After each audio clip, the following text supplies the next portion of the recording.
What started as a regular late-night appearance quickly spiraled into one of the most uncomfortable, raw, and unexpected confrontations ever aired on live television. When Congresswoman Jasmine Crockett took the stage across from Jimmy Kimmel, no one anticipated the direction things would take.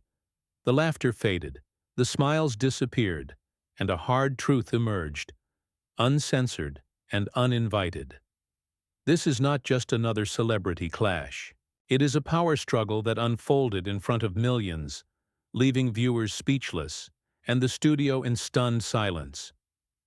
Make sure to like and subscribe so you do not miss a second of this gripping story. The atmosphere inside the studio buzzed with anticipation. It was a typical evening at Jimmy Kimmel Live. Lights low, crowd eager, cameras rolling. But beneath the surface of polite smiles and scripted banter, something was already beginning to crack. Jasmine Crockett, dressed sharp and confident, sat, upright in her chair, ready to engage. She had faced tough interviews before, weathered countless panels, and clashed with more seasoned opponents. But tonight was different.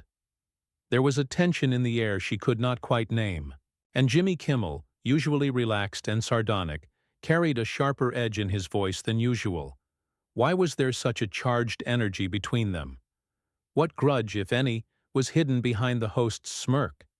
And more importantly, would this interview stay within the safety of late-night comedy or collapse into something much more personal? The segment started harmless enough. Jimmy joked about politics, poked fun at both parties, and shared a monologue laced with irony. But when Jasmine was finally brought on stage, the tone shifted.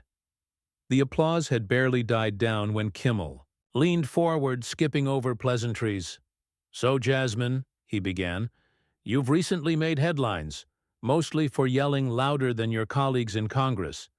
Is that part of your strategy, or just your personality?" The audience chuckled lightly, unsure if it was okay to laugh. Jasmine's smile didn't falter, but something hardened behind her eyes. "I speak when I need to speak," she replied, her tone even. "And sometimes the truth needs to be loud."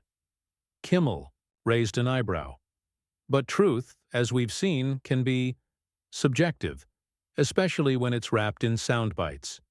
Do you think people actually hear your message, or are they just reacting to your volume?" That landed heavier than expected. The crowd went silent. Was this really an interview? Or a setup? Was Jimmy trying to challenge her politics, or her very presence on that stage? Jasmine, always quick-witted, took a breath. But even she knew this was not going to be the usual softball appearance. Kimmel wasn't here to make her look good. As the conversation unfolded, the questions turned increasingly pointed. Kimmel referenced recent committee hearings where Jasmine had clashed with her Republican counterparts. He pulled up clips, moments edited to look more dramatic than they truly were. "There," he said, pointing at the monitor. "You called one of your colleagues a fraud. Do you stand by that?" "I do," Jasmine shot back. "Because he is?" The audience stirred. Murmurs spread across the studio, uncertainty mingling with curiosity. People were no longer sure who to root for. But Jimmy was not done. "Do you think shouting down your opposition helps the democratic process?" he asked, his voice a mix of sarcasm and curiosity. "Or are we just replacing debate with spectacle?" What was the goal of this line of questioning? Was Jimmy holding her accountable? Or was he trying to break her? Was this about policy or performance? The line blurred more with every exchange. Jasmine leaned forward. "Spectacle is what you make it," she said, her voice low but steady. "I came here to discuss serious issues, but if this is just about creating clips for your show, I can leave." Gasps echoed. Kimmel smiled, but the smile was cold. "You're free to go any time," he said, gesturing to the door. But Jasmine didn't move. Not yet. The challenge had been made, and the tension was now impossible to ignore.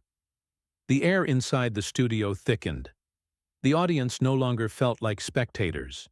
They felt like witnesses. And what were they witnessing? A politician unraveling, or a media ambush in real time? The line had been crossed, but neither party seemed willing to back down. What would happen next? Would Jasmine hold her ground, or would Kimmel push her into a corner from which she could not escape?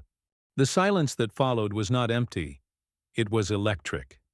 Jimmy Kimmel leaned back in his chair, eyes glinting with a satisfaction he did not bother to hide. Jasmine Crockett, however, stayed perfectly still. Her fingers clasped tightly together.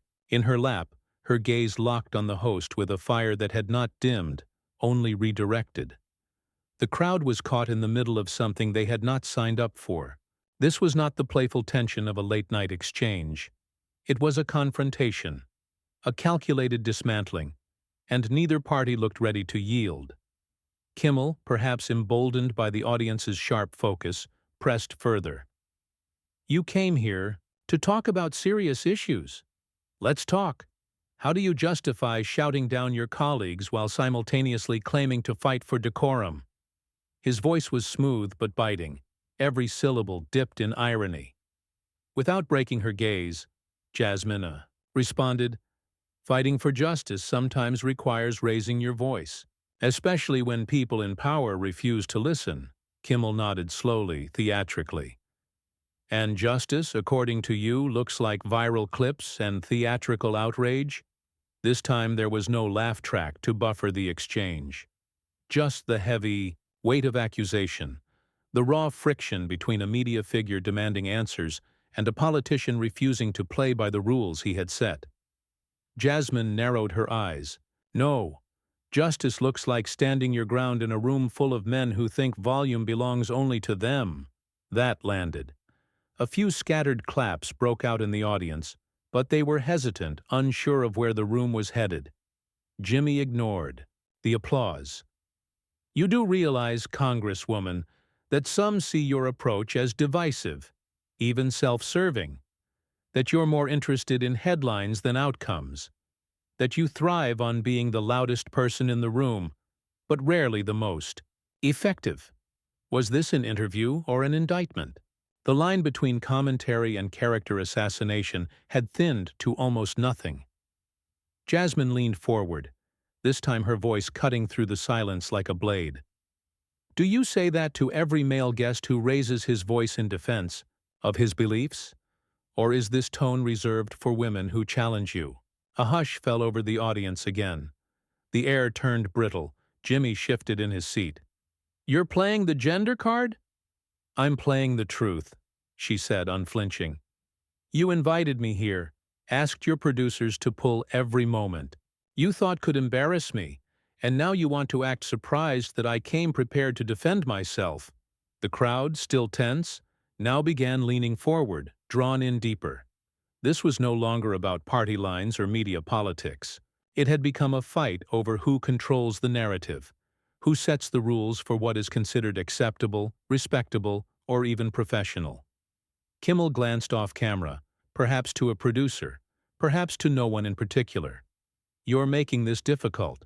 "Maybe that's what happens," Jasmine replied, "when people stop making it easy to be dismissed." The studio audience began to respond more openly now. A few cheers rang out. One man near the front yelled, "Let her speak!" Something had shifted. Jimmy's grip on the room was no longer absolute.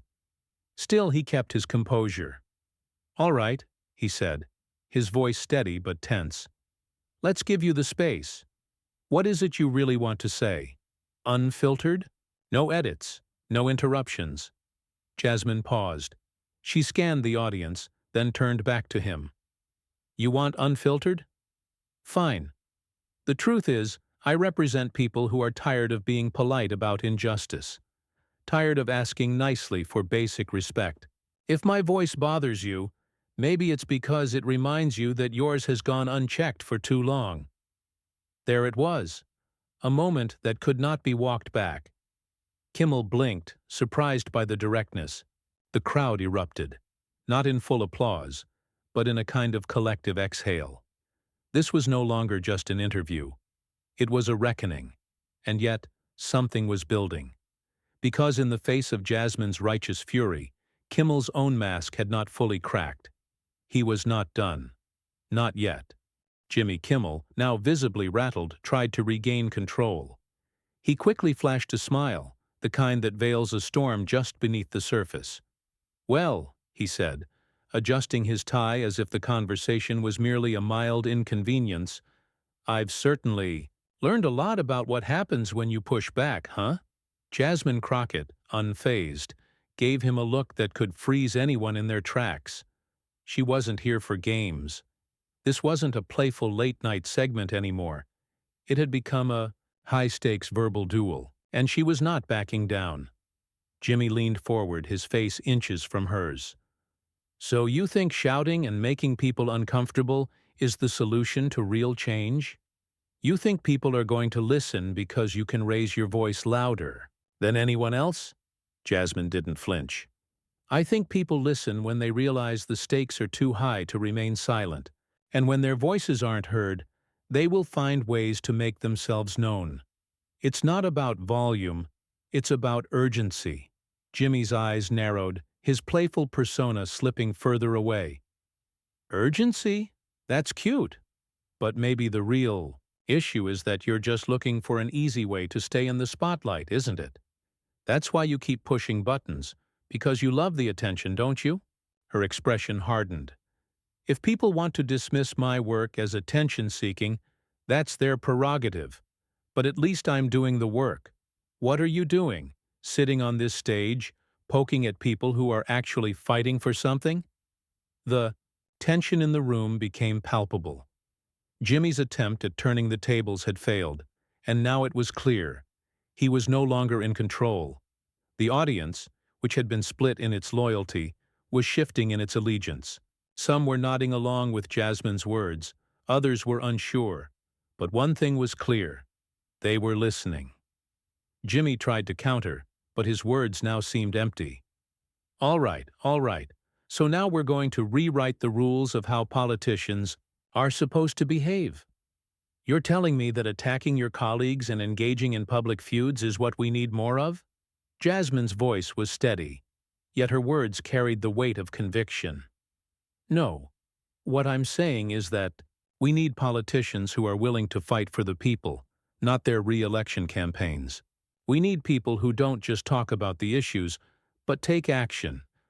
If you're going to use your platform to tear people down, you should at least be ready to answer when they push back." The crowd's energy was beginning to change. There were more nods, more murmurs of agreement. Jimmy, realizing he was losing his grip, tried to spin it again. "Push back? Is that what this is? You're telling me you're just defending yourself, right? Maybe you've mistaken this for something else. This isn't a courtroom. It's late-night TV." Jasmine smiled, but the smile was all steel. "I'm not here to play by your rules, Jimmy. I'm here to speak the truth. Whether it fits into your show or not." The room went silent. It wasn't that there was no response. It was that the audience was caught in the middle of a standoff. No one dared to speak because everyone could sense that something irreversible was happening. Jasmine had crossed a line, and now Jimmy was on the defensive. Was she winning? Could Jimmy Kimmel, master of late-night, king of comedic sharpness, really be losing a battle of words with a politician known for fiery confrontations? The question lingered in the air like an unanswered challenge. Jimmy, now leaning back, seemed to recognize that the conversation had shifted beyond his control. He looked at the clock, a subtle move to remind both Jasmine and the audience that time was running out. "Well, we're almost out of time," he said, his voice returning to a more neutral tone. "But I have to ask, before we go, how do you think this will play out? Are we all just supposed to cheer for the loudest person in the room?" Jasmine's response was measured, but there was an edge to it now. "No, we cheer for the person who stands up for what's right, the one who fights, not just for themselves, but for the people who don't have a voice. If that's loud to you, so be it." The tension in the studio now reached its peak. There was a clear moment where the audience realized they were watching something much bigger than an interview. It wasn't just a clash of personalities. It was a battle for control of the narrative. And for once, it seemed like Jimmy Kimmel wasn't the one calling the shots. As the segment dragged on, it was clear that Jasmine had made her point. She was no longer just a guest on a talk show. She was a force to be reckoned with. The tension hung in the air, thick enough to slice. Jimmy Kimmel's usual confident banter had slipped, leaving behind a man who was desperately trying to hold on to his control. But the more he tried, the clearer it became. Jasmine Crockett had won the crowd. She'd shifted the narrative from a trivial late-night debate into a fiery battleground of ideas. "Look, Jasmine," Jimmy said, his voice now sounding strained, "I get it. You want to make a statement, and I respect that. But you have to admit your tactics are, let's say, unorthodox." His smile was forced, but he couldn't hide the unease in his eyes. He had expected a quick, easy interview, but what he was getting was a full-on confrontation, and it was making him sweat. Jasmine raised an eyebrow. "Unorthodox? Is that what we're calling it now?" She leaned forward slightly, the intensity in her gaze sharpening. "It's easy to call something unorthodox when it challenges the status quo. When someone refuses to sit back and be quiet, it shakes things up. But maybe that's exactly what's needed, because if we keep following the same tired rules, nothing changes. And isn't that what you're afraid of?" Jimmy blinked, momentarily caught off guard by the sharpness in her tone. The playful comedian had been replaced by a politician who was in full command of the moment. The usual audience laughter, the easy back-and-forth banter, it all seemed so distant now. There was a palpable shift in the room, and the dynamic had changed. "I'm not afraid of change," Jimmy said, forcing the words out. But they lacked the usual conviction. "I'm just saying, there's a way to do things with class, with respect. You can be loud, you can be vocal, but you also need to be strategic." Jasmine's lips curled into a smile, but there was nothing warm about it. "Strategic? Oh, I'm strategic. I'm playing the long game. And right now you're part of the distraction. The media loves to focus on the drama, the shouting, the noise, because it distracts people from the real issues. But if you want to have a real conversation, Jimmy, you need to stop being a part of the problem." The words hung in the air, challenging, daring him to respond. Jimmy was no longer the one making the rules. Jasmine had flipped the script. The audience could feel it. This wasn't just an interview anymore. This was a battle of ideologies, and the stakes had never been higher. Jimmy's face tightened as he struggled to regain his footing. He glanced at the crew behind the cameras, a brief moment of desperation flashing across his face. Then, with a forced chuckle, he turned back to Jasmine.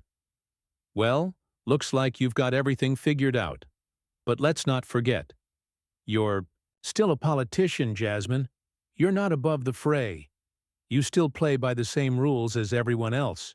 You're just as stuck in the system as anyone else." Jasmine's eyes narrowed. "No, Jimmy, I'm not stuck. I'm here to break the system, and it's about time someone did." Her words were firm, each one weighted with purpose. The room seemed to grow quieter, the audience now hanging on every word.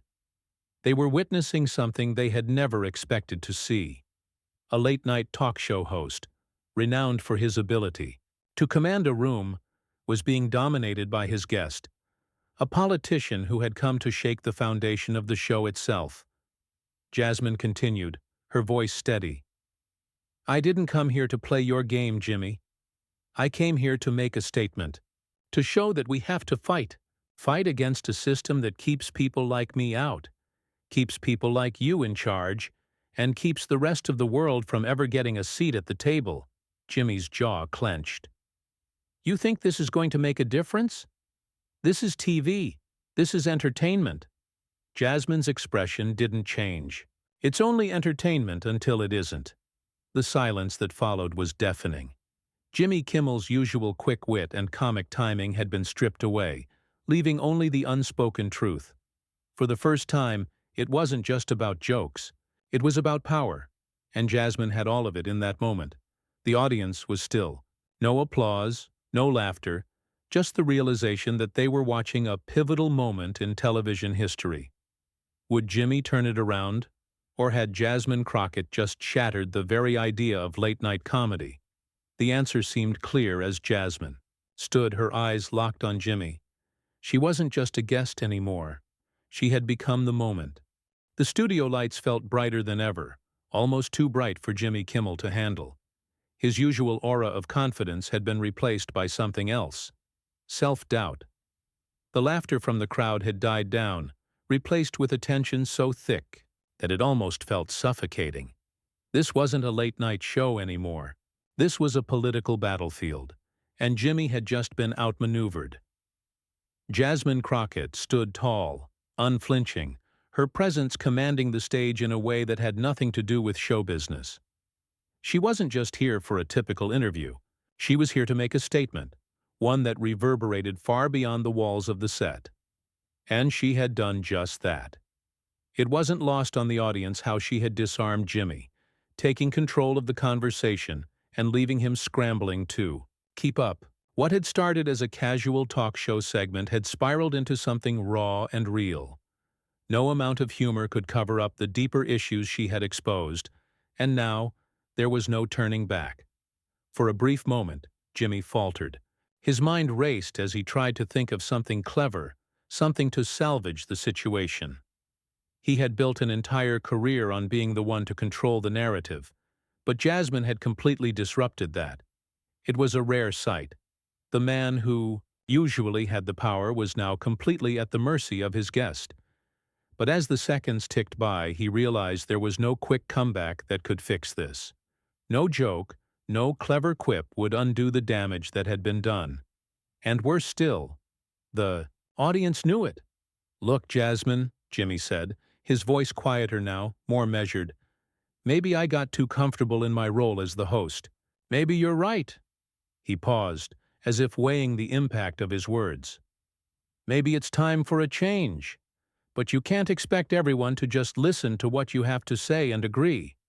You're going to have to fight for those ears." Jasmine's lips curled into a slight smile. But it was not one of victory.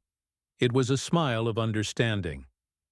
"Jimmy, I've been fighting for ears my entire life, and I'll continue fighting until I'm heard. But don't mistake me, I'm not here for agreement. I'm here for change." She turned slowly to face the camera, her voice carrying an almost defiant energy. "And if that means disrupting this little circus, then so be it. Change doesn't happen in quiet corners. It happens in moments like this, where the status quo is shaken, where the comfortable are made uncomfortable." "And, Jimmy," she said, looking directly at him, "you're the perfect example of the kind of comfort that needs to be shaken." There was a beat of silence as Jimmy processed her words. It was rare to see someone turn the tables on him like this. He wasn't just playing the role of the interviewer anymore.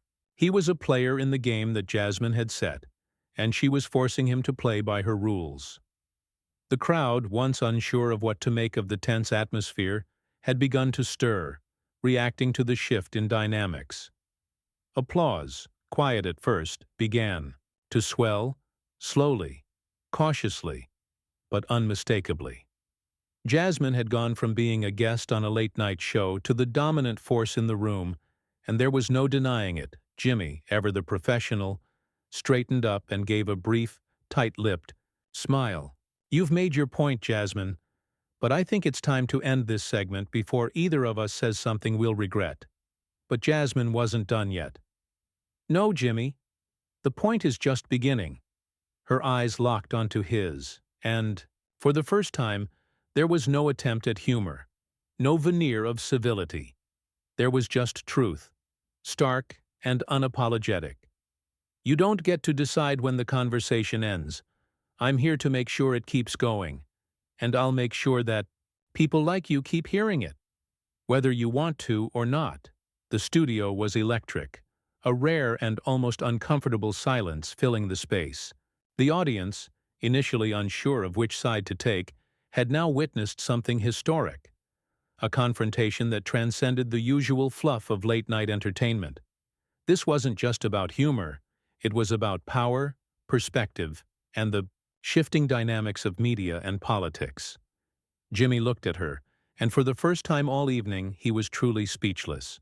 His fingers drummed nervously on the desk, but there was no witty comment, no retort to change the mood. Instead, there was only the quiet realization that Jasmine had won this round, and the crowd was on her side. As the segment drew to a close, Jimmy finally spoke. "Well, there you have it, folks. A conversation we didn't see coming. Jasmine Crockett, everybody." He gestured toward her, his voice strained but respectful. The applause grew louder, but it wasn't for him. It was for her. Jasmine gave a nod, acknowledging the crowd. But it was clear, this wasn't about a pat on the back. This was about something bigger. She had done what few others could. She had exposed the true power dynamics of late-night television and had come out the victor. As the cameras faded to black, one thing was clear. This moment would not be forgotten. Jasmine Crockett had just rewritten the rules of late-night television, and she wasn't done yet.